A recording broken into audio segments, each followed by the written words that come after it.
This is week 48 of Caracorder updates every week, so the whole world can type at the speed of thought. This week, we're going to look at how the Master Forge is made.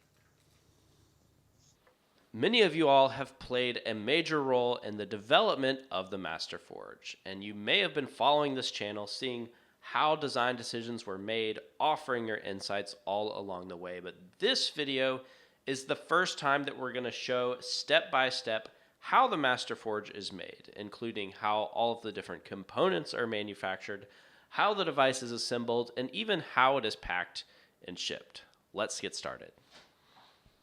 Alright, so since our last video, we've done a complete overhaul of the assembly area, and I want to walk through it at a high level, and after that, then we're going to go down into each individual station of the Master Forge, and we're going to build one together. So the whole design of the assembly area sort of branches off of this, of Alejandra's special purple desk down there. Alejandra, bless her heart, is working here on a Saturday for you guys. She loves you so much. And so right now, at that desk, that's where all of the uploads take place. So that's where CCUS is loaded onto the PCBs, the circuit boards, and then from that desk, they flow outwards. So this is the first time we've ever had parallel assembly lines. You can see right now, CC2 flows out that way, and Master Forges are flowing out this way. And then both sides of the assembly line flow to Nick's desk over here. Nick is our Chief Production Officer, and he does a quality check on every single product before it goes to packing. Nick's desk is a little bit messy, but we'll cut him a break because he's been working some long hours here. So this is the first time we've ever had parallel assembly lines where we can build multiple products at once. And that's a big step forward for us, I think, because we have so many Master Forges to build that we need to make sure that there's just a constant outflow of these devices from now until every single order is fulfilled. Whereas the assembly line on the far wall here, we can mix it up if, say, we need to make some Caracorder lights or we need to make some Caracorder X's just to keep all of our products in inventory. And then, the last thing I forgot to mention is this center desk here, this island. This is a sort of a multi-purpose space and also a space where we're preparing parts before they go on to the main assembly lines on the outside. So it's sort of, you could think of it as like a spiral. The products flow outwards to Nick, and then Nick is also sending parts back into the assembly line, like injecting them through that center table. And we've got some big upgrades planned for the assembly space that we'll probably cover in another video. We've got two PCs set up here so that we have the capability to upload multiple devices at the same time. This one is hooked up to the right computer. You just take your brain board here, you plug it in,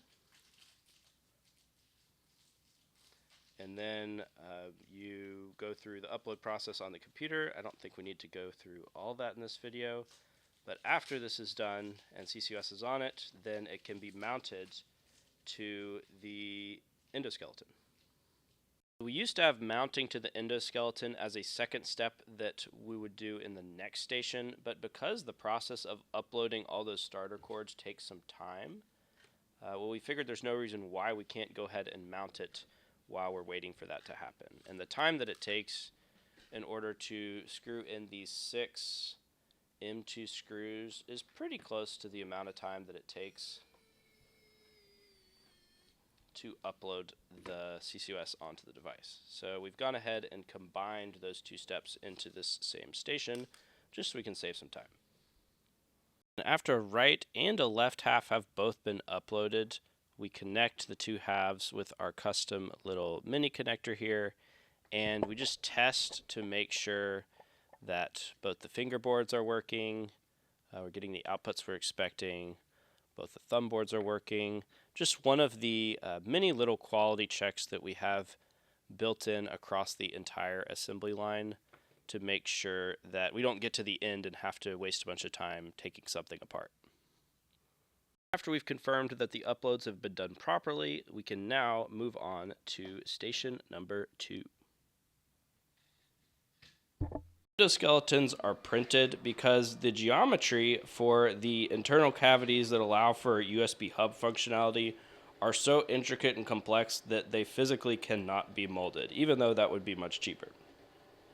Those parts look like straight off the machine, and we wanted to make sure that not just the external faces look really good, but also the parts on the inside and even like inside of this cavity here. Just making sure that everything is really clean and consistent, because people are going to be taking this apart and we want it to look great for them as well. So of course we have our mounting bosses for the brain board down here. These are the light holes, pass-through holes for the LEDs.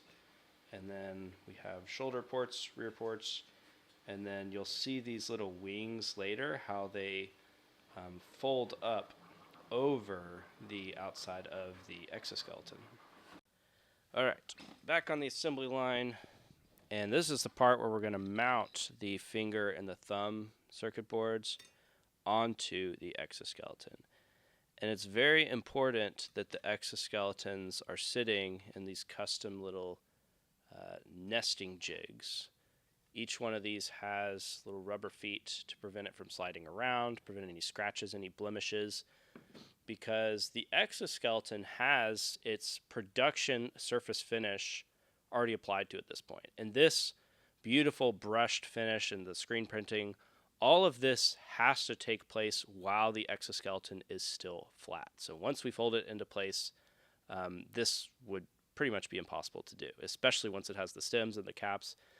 And the exoskeleton also cannot sit flat once it has these stems pointing through it. And in order to get consistent, steady, normal pressure to the surface of the exoskeleton on this side, it's really not just beneficial, but vitally necessary in order for it to have somewhere where it can have any downward pressure equally distributed into the assembly table.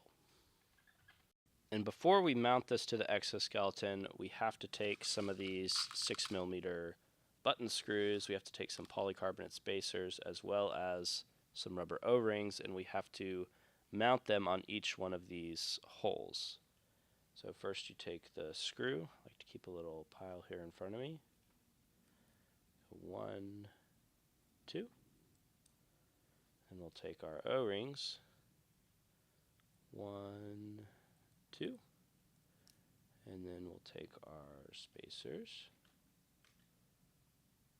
Oops, dropped it. 1. And lost an O-ring.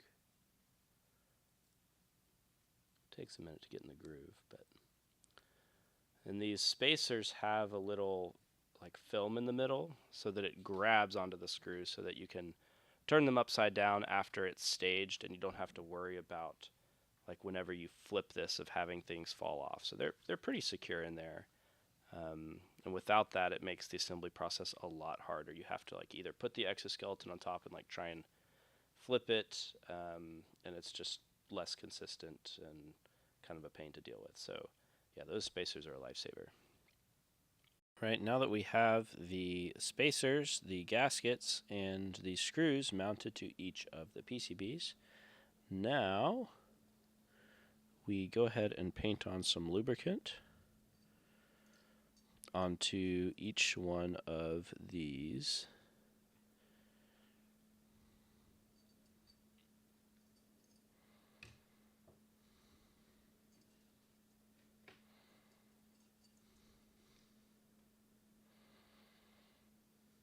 But still, we're not ready to mount the circuit boards yet. We have to put our stems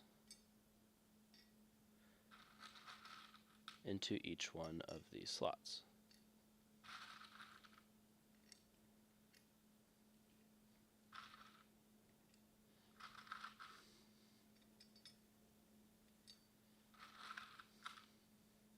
Alright, now let's mount the circuit boards into the aluminum. And to do that, I'm going to use this torque sensitive electric screwdriver. Some of the holes on the exoskeleton, which I'll show you in a little bit, are tapped using our intelligent tapping arm.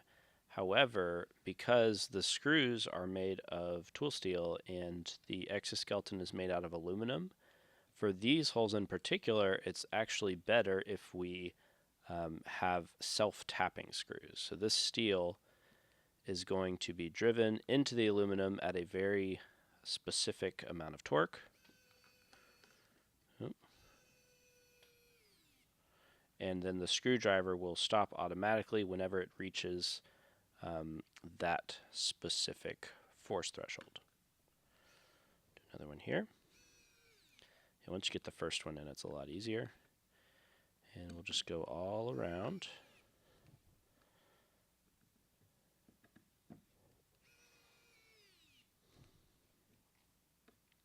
Get all of these good and tight.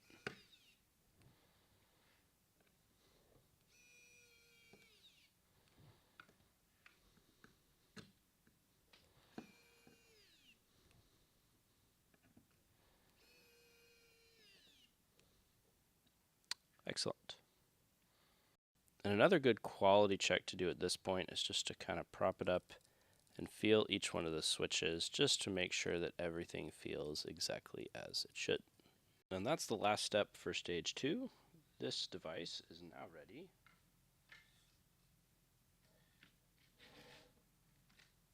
for stage 3.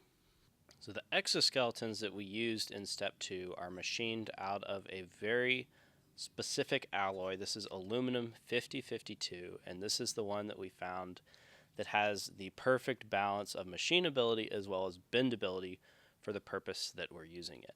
So this particular machining style, we call this scored plate. When a lot of people see the Masterforge, they assume it's made from sheet metal, and that's not actually the case. This is plate stock, which we have machined down to a very specific thickness at strategic points so that afterwards it can be folded by our assembly team almost like a piece of origami. After machining and some additional post-processing, those go on this modified barrel sander to get their brush finish, and then they go onto this screen printing rig over here, and that is how we apply the logos. This is the intelligent tapping arm that allows us to put threads in the outer sections of the exoskeleton so we can very securely mount the bookend rails around the perimeter of the device. Alright, the third station here, this is the one which probably requires the highest level of craftsmanship.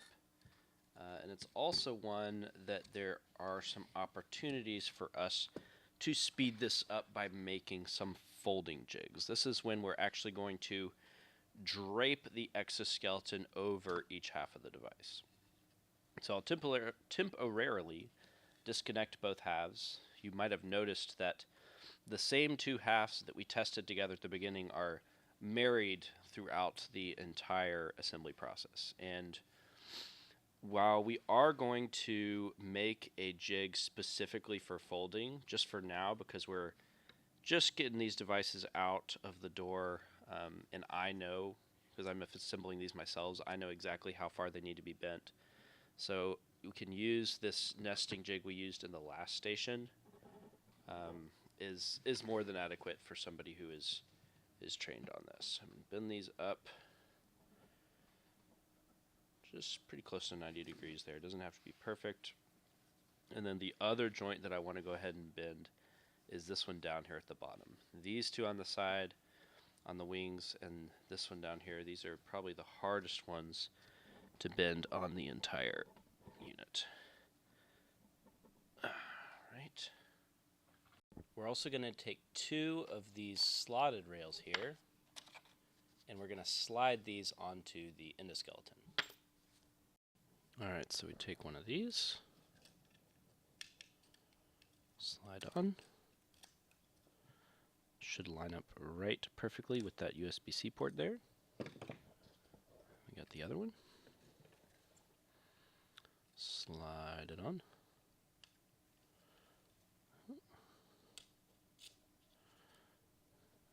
Points them out. Looks great.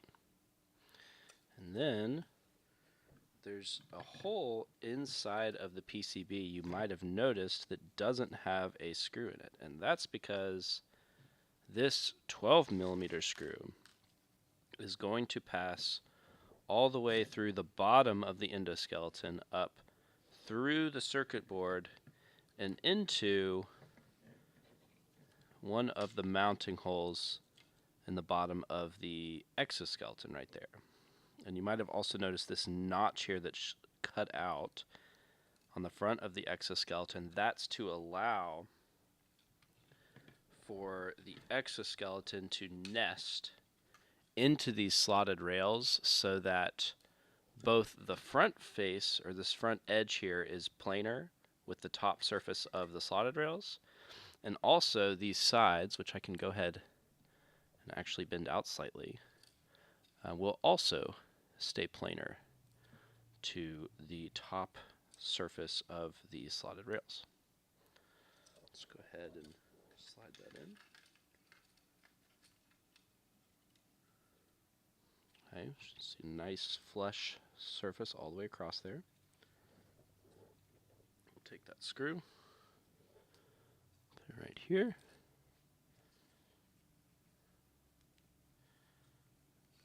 Put up my screwdriver at the appropriate torque setting. Okay, looks like it's bit. And now I'm going to just make sure that it doesn't push the exoskeleton out.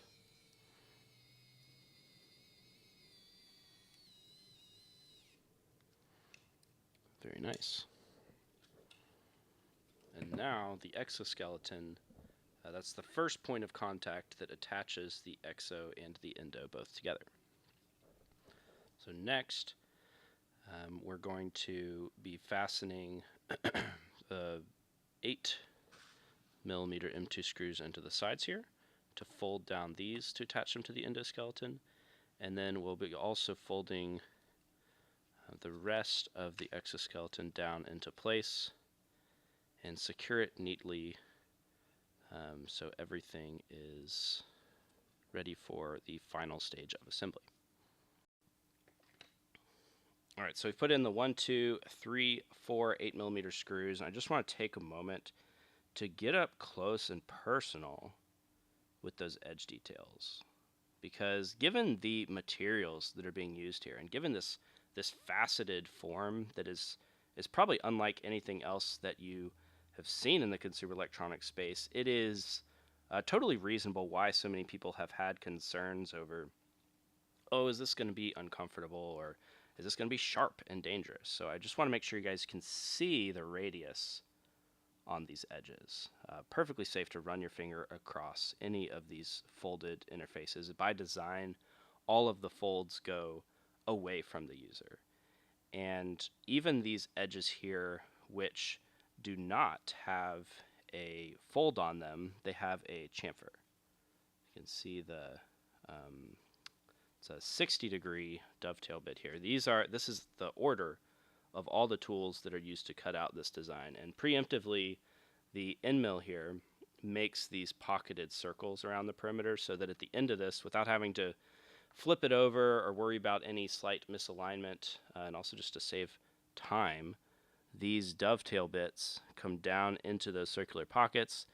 They go underneath the exoskeleton and trace out along the edge, and then it will exit safely at another one of those circles. So anywhere there is an externally facing edge, you will have that nice that dovetail chamfer, even like right here on the back, for instance. We screwed in these two 8mm screws on the back, and you can even see actually the protected USB hub ports from the back of the brainboard. The last thing that we're going to do is actually to fold the endoskeleton over the exoskeleton. So there's just going to be one final screw to tuck things in nice and tidy that's going to come in from the bottom, and then that is the completion of the endoskeleton and the exoskeleton uniting as one. All right, I went ahead and folded up the other half as well, so now we can reunite them. Just show you guys a quick up close of the traces on that mini connector. Another little detail that I like. So we'll pop one in here. Pop one in here. And now this one is ready to go on to stage 4.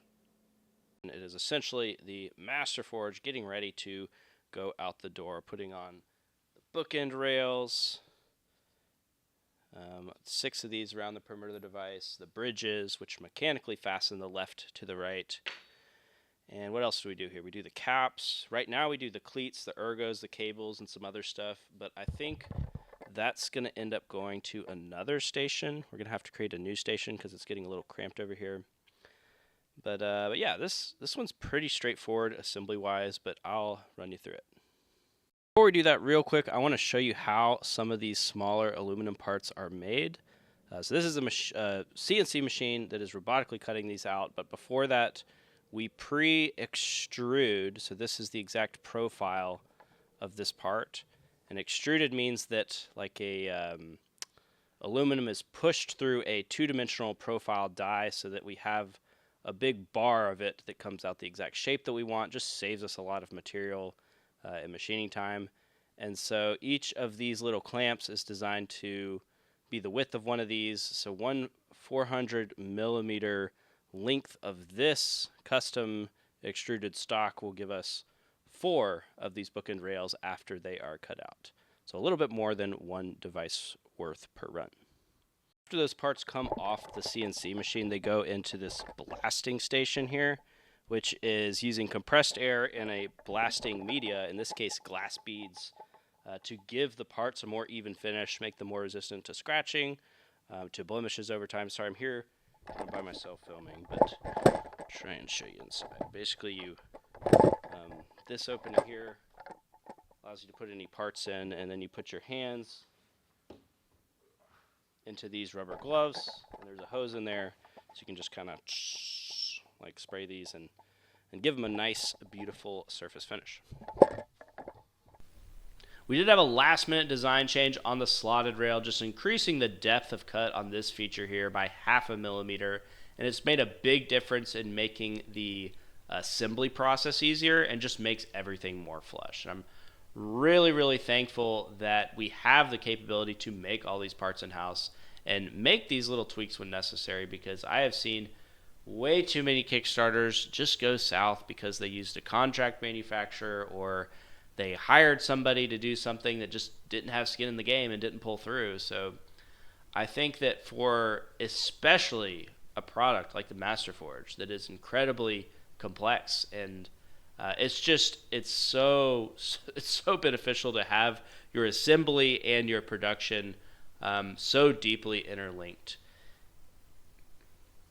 One more quick caveat, because we just did the aluminum folding. I want to make sure that you guys are aware this is an assembly video. It is not a disassembly or service video. The device is fully serviceable, but do not try and follow these instructions in reverse, because if you try and unfold the aluminum, I'll show you on this this one that we use to train some of our new assembly workers. If you bend this back and forth multiple times, or sometimes even one time, this aluminum, it will break. It's going to get easier and easier to fold every time, and then eventually, there it is.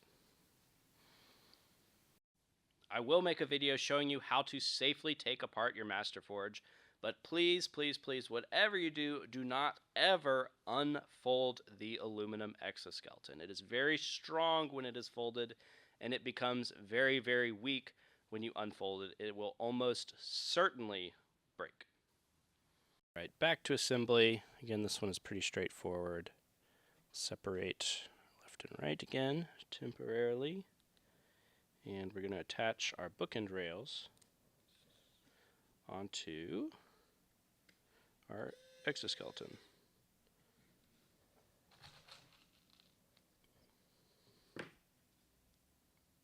Oh, I highly recommend this electric screwdriver. I'll put a link on the video. Almost all of our tools have names, and almost all of the names were come up with by Alejandra. Our screwdrivers, we used to have 3, so they're named after the fairies or fairy godmothers from Sleeping Beauty.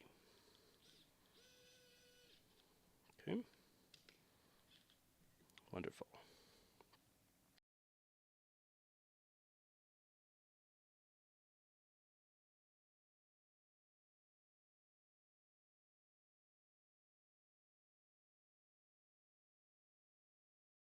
All right, now we've got our dual material X-ring caps.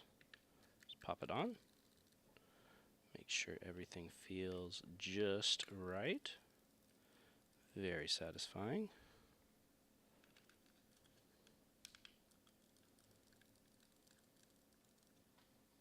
Last piece I typically do is the pinky cap here. And the one minor difference between this and the CC2 in terms of the finger interface is that the legend on the inside of the CC2 has these teeny tiny little points to indicate direction. And we removed those on the Masterforge just because the auto-orienting geometry inside of the switch assembly we found was providing just a little bit of unnecessary friction, and that extra fluidity of the switch to allow the stem to freely roll around so that these can even just like spin 360 degrees just was well worth it. And I'm really happy with the feel of these and how they turned out, and I really think you guys are going to like them as well. We've come a long way in this assembly process, and now we just need to combine both halves together. So we've got our mechanical bridge here, and the way that you do this is you slide on one half just far enough to pass the USB-C. Slide on our other half here. Very nice. We'll take our mini connector, put it inside of here. And now, before I even put the screws in that, I'm going to take my splitter here. It's one of the most satisfying parts of the whole process. So, important note, while the same Allen key is both M3 for these bookend screws as well as the screws that we're about to put in the bridge, they are not the same screw. So these screws used on the bridge are nylon screws, whereas the bookend rail screws are steel. And there is a very important reason for that, is that we don't want to mar the surface of the slotted rail by setting the steel into aluminum. So it is very intentional that these are plastic screws here. They are more than adequate for the job, but if you do want to use steel screws on your bookend rail or on any of your bolt-ons, you can certainly do so. Just be aware that it will just leave little marks and scuffs alongside your rail, whereas the plastic ones will keep it looking much more clean for a much longer period of time. All right, so after assembly has been completed, it's very important to do a quality check. And keep in mind the device is sliding around right now because the feet have not been applied. That's the last thing we do at the conclusion of the quality check. But this usually takes place out on the assembly line. I didn't want to try and hack into Nick's computer. The first thing you want to look for there is that the right number of cords has been uploaded to the device. Typically just type a couple of the starter cords to make sure that CCOS is loaded. Make sure those LEDs all turn on and are working correctly. And then you just go through every single switch and make sure that you're getting that distinct output in every single direction. And the point of this site, as opposed to just using a text box, is that for keys like shift and control and alt, you can see that the right side is working, and you also have that auditory feedback in addition to the auditory feedback from the switch physically on the device to make sure that the computer is reading it properly. So it only takes maybe a couple minutes to go through all those. It's good also just to make sure the GTM is working properly, and a couple more things that we typically check. But again, we've already checked to make sure that everything's been uploaded properly earlier in the process. We have those other quality checks along the way. So this is just that final thing to make sure that everything is good. And the last part of that quality check after the functional testing is a visual inspection all the way around. One of the most common things that we hear from people that have experienced the Masterforge in person is that as great as it looks on camera, it looks even better in person. So we just want to make sure there's no thumbprints, no scuff marks, nothing that we need to buff or polish out. And after that visual inspection, it goes straight into the case. And this case, once it closes, it does not open again until it reaches the customer. And that's just our assurance that their first impression is as great as we can possibly make it. You only get one chance at a first impression, and it's something that we take very seriously here. So this unboxing experience, I can guarantee you, is going to be unlike any other keyboard you've ever opened. And of course, all of our backers are going to get this limited edition original backer case made in Texas, the one and only Masterforge. So unlike the CC2 boxes, which are made out of cardstock, these Masterforge cases are made out of a roto-molded polypropylene. And that combined with the inner clamshell foam lining, and that combined with the switches on the Masterforge being so much more robust than the CC1 or the CC2, and there's really no need for us to use any additional packing material outside of this case. So unlike the CC2, which is completely encapsulated in bubble wrap, this just goes straight in the box. And I really don't... I've seen how our carriers can handle packages. Like, we've seen it all, and I really don't think... I think there's a very low probability of anybody's device being harmed in transport. Of course, if it does happen, we'll make sure you're taken care of, but I don't think that's going to be a concern given how overkill this case is. This type of case is really more designed and used for transporting firearms than keyboards, and yeah, I don't think it's going to be an issue. Of course, this leaves just enough room for our premium backers so that they can receive their reference guides, desk mats as well. And then there's also just enough room over here for a forge cleat to fit in. And of course, all of your bolt-ons, depending on your backer tier, will be attached to your forge cleat. And all of our QuarterCon backers will be receiving this the bonus Omni Bridge bolt-on, which I have a video covering that if you want to learn more about it. That'll be completely free of charge, just to say thank you so much for your patience and thank you for coming out to QuarterCon. It was great to meet you in person, and we're really looking forward for you to receive your Masterforge. So forge cleat goes in.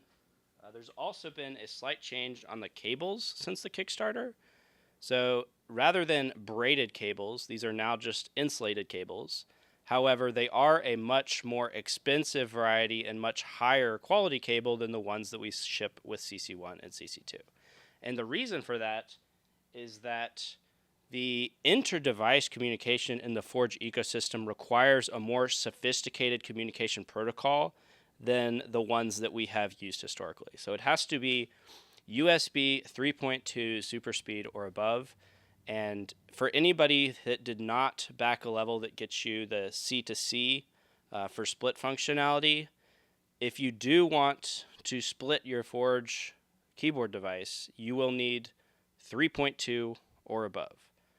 Any other cable that you try to use, it's not going to work. Don't even bother trying it. And then, of course, everybody will receive the USB-C to USB-A to connect to your host machine. Another surprise for everyone, all of our backers will receive one of these limited edition stickers in your box. We have Pixel Art Forge left and right half, as well as Switchy, the Switch. So let me know in the comments which of these designs you like the best, and maybe we can make them available for purchase after this limited edition quantity is gone. All right, let's pack her up.